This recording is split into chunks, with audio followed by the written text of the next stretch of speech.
तो दोस्तों पिछले एक सप्ताह की अगर बात की जाए तो नेटो कुछ ज्यादा ही ट्रेंड कर रहा है। किसी जमाने में नेटो संबंधित कोई भी खबर निकल कर आती थी, कोई नया डेवलपमेंट आता था तो उसको काउंटर किया जाता था रशिया की तरफ से, और रशिया और अमेरिका की दोस्ती देखने के लिए मिलती थी नेटो के बहाने। लेकिन फिर सडनली यहाँ पर बदलाव होते हैं और अब नेटो प्लस के नाम पर चाइना और नेटो की दुश्मनी देखने के लिए मिलती है। रिसेंटली हम लोगों ने देखा कि जापान को नेटो के सम्मेलन में न जाने के लिए धमकियां दी गई। भारत को वो धमकी नहीं दे सकता था, इसलिए भारत को ये कहा कि देखिए आप नेटो प्लस से दूर रहिए, ये आपके लिए घातक साबित होगा। इसके ऊपर खैर बाद में बात करेंगे, लेकिन इस समय अगर देखा जाए, स्पेशली नेटो की बात की जाए, तो नेटो के अंदर नई नई भर्तियों का दौर शुरू हो चुका है और संभवतः जुलाई मंथ तक आपको कई सारे नए परिवर्तन देखने के लिए मिलेंगे, जो कुछ समय पहले भी हमें देखने के लिए मिला था कि फिनलैंड एक नए सदस्य के तौर पर नेटो को ज्वाइन करता है। लेकिन फिनलैंड नेटो को ज्वाइन कर ले, ये इतना आसान भी नहीं था, क्योंकि नेटो का सदस्य कोई तभी बन सकता है जब नेटो के सभी सदस्य इसके लिए एग्री करें। लेकिन समस्या यहाँ पर यह थी कि फिनलैंड को नेटो का सदस्य बनाए जाने के लिए टर्की, जो कि नेटो का पुराना सदस्य है, उसकी तरफ से विरोध किया जा रहा था। उस समय मैंने आपको वीडियो बनाकर बताया था, आपको शायद याद होगा कि टर्की के सामने दो चीजें रखी जाएगी। एक तो कुछ टुकड़े फेंक दिए जाएंगे, अगर टर्की उन टुकड़ों के नाम पर फिनलैंड की सदस्यता को सुनिश्चित करता है तो ठीक ही है, वरना अमेरिका द्वारा धमकियां दी जाएगी। आप पहले टुकड़े फेंक कर देखे, उस टुकड़े में टर्की मान गया, और वो टुकड़ा क्या था? F-16, जो कि टर्की के पास काफी ज्यादा पुराने हो गए थे, उनको अपग्रेड पैकेज दिया जाएगा अमेरिका की तरफ से। वैसे टर्की ने खुद के बूते भी इन्हें अपग्रेड करने की कोशिश की, लेकिन मतलब नहीं निकला। अमेरिका से डिमांड की थी, लेकिन अमेरिका ने मना कर दिया। लेकिन फिनलैंड वाले मुद्दे पर दोनों के बीच में नेगोशिएशन हो गया, और मैं आपको बता दूं कि टर्की का पहला F-16 अपग्रेड भी हो चुका है आज से लगभग एक महीना पहले।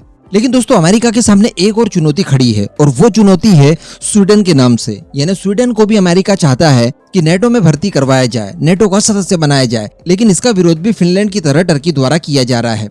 वैसे तो आप जानते ही होंगे, लेकिन फिर भी मैं आपको मोटा माटी बता दूं कि टर्की और स्वीडन फिनलैंड के बीच में कॉन्फ्लिक्ट क्या है। तो जिस तरह से कश्मीर मुद्दा है और कश्मीर को लेकर अलग अलग देश इंटरफेयर करने की कोशिश करते हैं, इस वजह से हमारे कॉन्फ्लिक्ट हो जाते हैं, ठीक इसी तरह का मुद्दा कुर्दिस्तान को लेकर है टर्की में। दरअसल सीरिया, इराक और टर्की का कुछ लैंड क्लेम किया जाता है कुर्दिश लोगों की तरफ से, और कहा जाता है कि ये कुर्दिस्तान है और ये हमारा लैंड जो टर्की वगैरह ने हड़प रखा है, इसे हम लोग छुड़ा लेंगे। अब इसको लेकर फिनलैंड हो या फिर स्वीडन हो, दोनों ही देश समर्थन करते हैं कुर्दिश लोगों को। इस वजह से टर्की का कॉन्फ्लिक्ट फिनलैंड और स्वीडन के साथ काफी लंबे समय से चलते आ रहा है। इसके बाद एक और बड़ी घटना हुई, और वो घटना कुछ इस तरह की थी कि स्वीडन के अंदर कुछ धार्मिक ग्रंथ वगैरह जलाए गए थे, आपको शायद याद होगा। इस वजह से भी टर्की स्वीडन से काफी नाराज है, और टर्की द्वारा इस बात का विरोध किया जा रहा है कि स्वीडन को नेटो की सदस्यता न दी जाए। इस मामले को लेकर कम से कम टर्की ने वीटो लगाकर रखा है। लेकिन चूंकि स्वीडन को नेटो ज्वाइन करवाना ये समय अमेरिका का बड़ा लक्ष्य बना बैठा है रशिया की वजह से, और इसके लिए अमेरिका अलग अलग स्तर पर प्रयास भी कर रहा है। तो यहाँ पर अमेरिका ने दोबारा अपनी चाल चली और टर्की के सामने फिर दो ऑप्शन रखने की बारी आई, टुकड़ा फेंको या फिर धमकी दो। तो अब बताया जा रहा है कि टर्की के सामने अमेरिका ने टुकड़ा फेंक कर देख लिया। अभी कुछ ही समय पहले की बात है जब जो बाइडेन ने टर्की के राष्ट्रपति एर्दोगान से फोन पर बातचीत की थी, और इस दौरान बताया जा रहा है कि कुछ पुराने F-16 की डिमांड आप कर रहे थे, जो आप खरीदना चाहते हैं अपनी एयरफोर्स के लिए, वो हम आपको प्रोवाइड करवा देंगे, लेकिन इसके बदले आपको स्वीडन को नेटो की सदस्यता दिलवाने के लिए प्रतिबद्धता दिखानी होगी, और जो अड़ंगा आप लगा रहे हैं बीच में, इसे दूर करना होगा।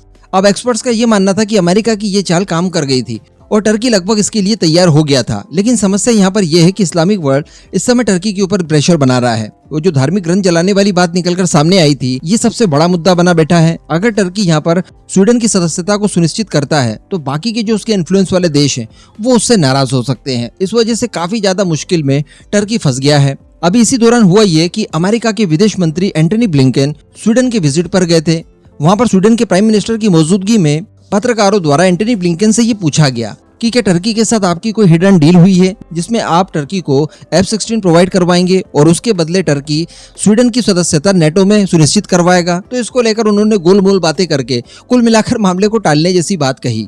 लेकिन यहाँ पर सबको पता है कि F-16 के नाम पर टर्की को खरीदने की कोशिश की जा रही है। अब इसके बाद एक और नया मुद्दा निकल कर आया है, और वो सीधे नेटो के प्रेसिडेंट की तरफ से निकल कर आया है। उन्होंने कहा है कि देखिए, टर्की बीच में बाधाएं खड़ी ना करे। स्वीडन को नेटो ज्वाइन करने के लिए जितनी भी चीजों की रिक्वायरमेंट थी वो सारी की सारी फुलफिल हो चुकी है, सभी क्राइटेरिया उसने पार कर लिए हैं। वो पूरी तरह से अब डिजर्व करता है कि उसे नेटो की सदस्यता मिल जाए। इस वजह से टर्की से निवेदन है कि किसी भी तरह की बाधाओं को बीच में न लाया जाए और स्वीडन को आसानी से नेटो की सदस्यता लेने दी जाए। तो अब ये पूरा घटनाक्रम हुआ। अब इसके बाद जो बॉल है वो टर्की के पाले में है। यहाँ पर टर्की को एक फैसला करना है कि क्या F-16 लेकर स्वीडन की सदस्यता को नेटो में सुनिश्चित करवाना है या फिर अमेरिका से सीधे सीधे पंगा लेना है, क्योंकि अमेरिका इस बात को सुनिश्चित कर चुका है कि जुलाई मंथ तक हर हाल में स्वीडन को नेटो की सदस्यता दिलवा दी जाए। लेकिन अगर टर्की इसी तरह से बाधाएं जनरेट करते रहा तो अमेरिका डेफिनेटली लालच के बाद में अब दंड देने वाली कार्रवाई टर्की के खिलाफ कर सकता है। और वैसे ही काफी समय से कहा जा रहा है कि टर्की नेटो में अकेला ऐसा सदस्य है जिसकी लाइन जो है वो संगठन से अलग जा रही है, और इसी वजह से आने वाले समय में टर्की को संभवतः नेटो संगठन से बाहर भी करवा दिया जा सकता है। यानी भेड़ों के झुंड में आपने भेड़िए की वाली कहावत सुनी होगी, वो बिल्कुल अलग ही प्रतीत होता है। तो कुछ इसी तरह का मामला निकल कर आता है टर्की को लेकर। बाकी सारे अच्छे देश दिखाई देते हैं, सारे डेमोक्रेटिक और लिबरल टाइप के देश होते हैं, वहां पर अकेला एक कट्टर देश मौजूद है। तो ये नेटो के बाकी देशों के लिए भी काफी बड़ी परेशानी बन चुका है। तो अगर यहाँ पर स्वीडन की एंट्री को टर्की किसी भी तरह से रोकने की कोशिश करता है तो ये समझ लीजिए कि आने वाले कुछ ही महीनों में टर्की का पत्ता कट जाएगा नेटो से, और नेटो से डेफिनेटली उसे बाहर कर दिया जाएगा। इस पूरे मुद्दे पर अब आपका जो भी मानना हो नीचे कमेंट करके जरूर बताइएगा।